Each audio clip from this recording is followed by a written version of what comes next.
Let's talk about buyer-broker agreements. Do you use buyer-brokerage agreements? If you don't, I really believe you need to take a look at them.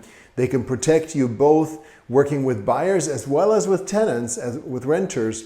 But there's some things that you also need to know about buyer-brokerage agreements and take into account that are absolutely important, because you might very well end up, quote unquote, giving away some money. And it's a little bit of a give and take.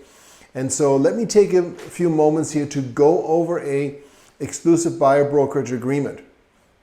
Now here I have an agreement by the Florida Association of Realtors.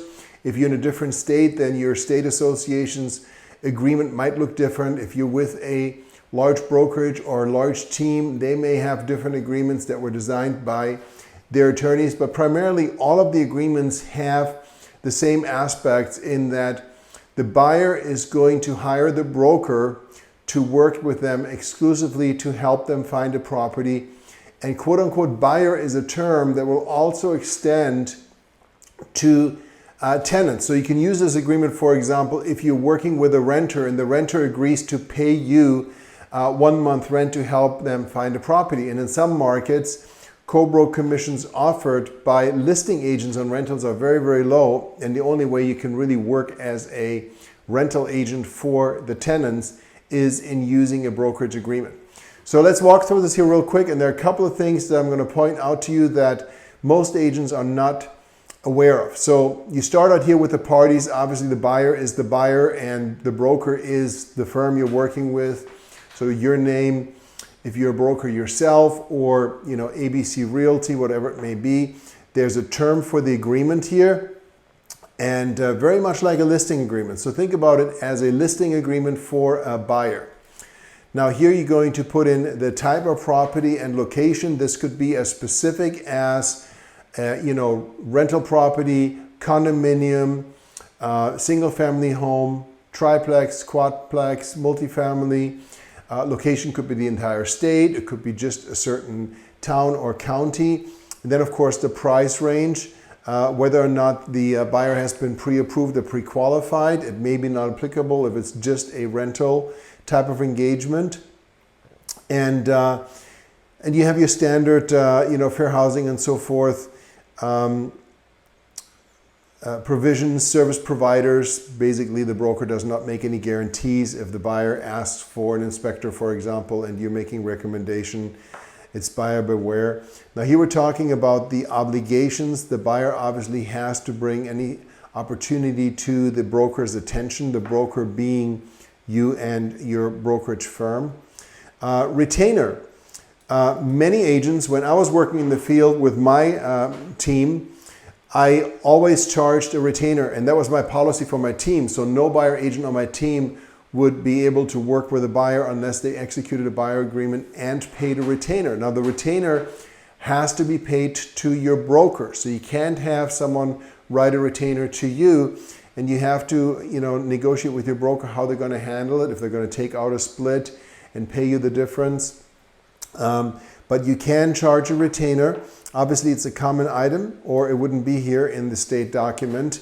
And the retainer can either be non-refundable, i.e. it's earned immediately, or it could be refundable at closing. So you can have a retainer, I'm going to charge a $250 retainer as a sign of commitment, in essence, to make sure that the buyer/tenant is really going to stick with you. But then at closing, you're going to credit it back.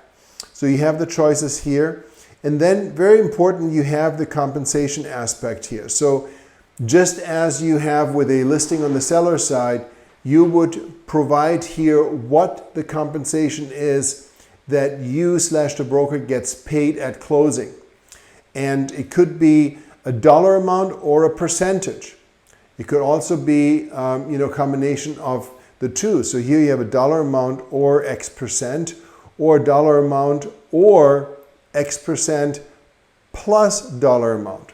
So you could say, I'm going to get paid 3.5%, or I'm going to get paid 3.5% plus $4.95, for example.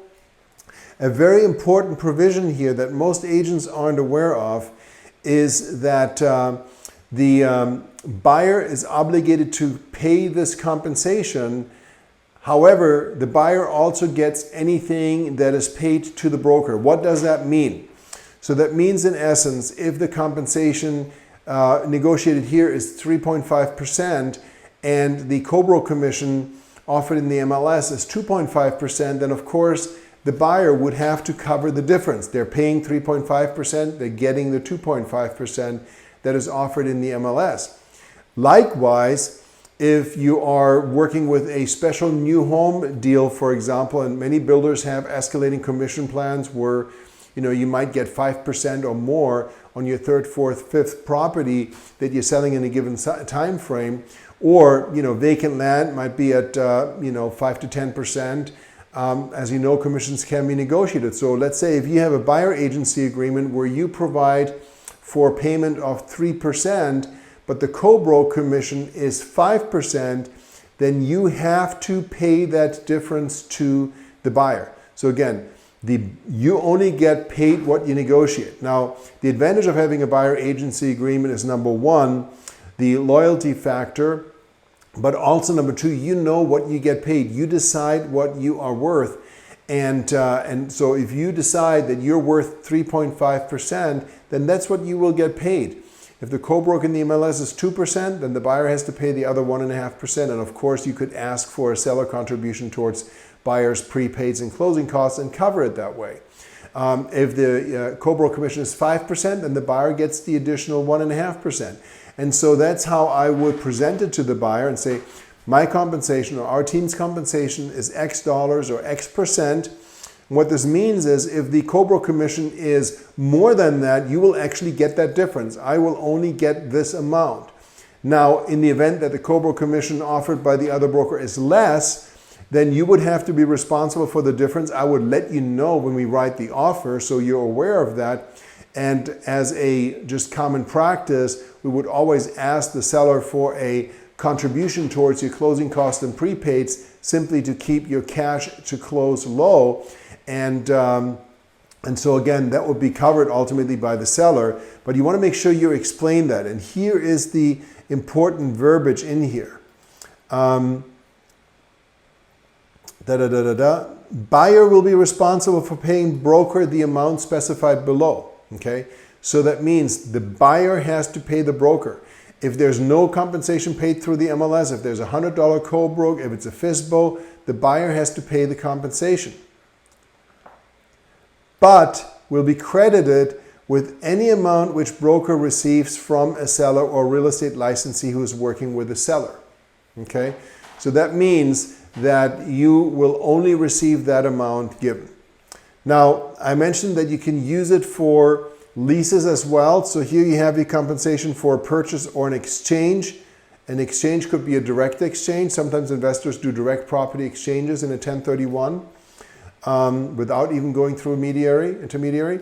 Then you have leases here, and then you have options. So you want to make sure that you specify all of the compensation that is offered, especially options, because many times the buyer and seller may come to an agreement that is akin to an option to purchase or lease with an option to buy, and you want to make sure that you still get compensated in that case. So I hope you got something out of this. Again, buyer agency agreements, to me, in my opinion personally, are critically important, and I personally would not advise to do business with buyers without them. But you want to be aware of the pros and cons. And if you're smart, you can actually take this and turn this to your advantage and present it to the buyer in a way that, this is what we get paid. And if for some reason our compensation offer from a builder, from a listing broker is more than that, then you will get to keep the difference. And of course, be aware that if you run into a situation where the compensation offered is more, you have to absolutely pay that to the buyer, because if you don't do that and the buyer, just for some reason realizes it 6 months later, a year later, you could find yourself in quite a bit of trouble. Hope you found this helpful. My name is Thomas Hyman with Realty Partners.